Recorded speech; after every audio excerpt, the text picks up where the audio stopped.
siikii xaaskaagii manaal intay ku dambaysaa waxay aaday Shiino Coley si ay u noqoto caan ayadoo caan raadis ah maxaa isku dagaasheen manaal oo ahayd xaaskaada sikiyo wadaan jecelahay waa manaal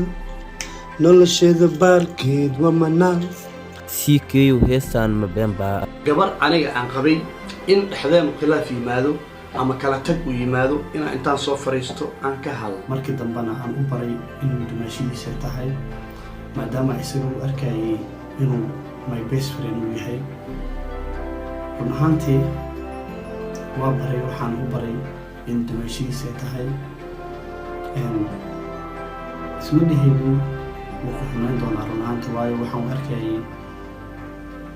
wiil aniga aan saaxiib lillahi nahay xitaa wuxuu hayay mas'uuliyadeeda social media qaarkood hadalladu siikay ku hadlay waxay sababeen ama dhibaato keeneen in gabadha manaal ay dhibaato ku abuuraan waa xaqiiq waay kor ii qaaday soo ii dab socduu daalay warbalkaale yaa kaawaalay yaa kuwaalay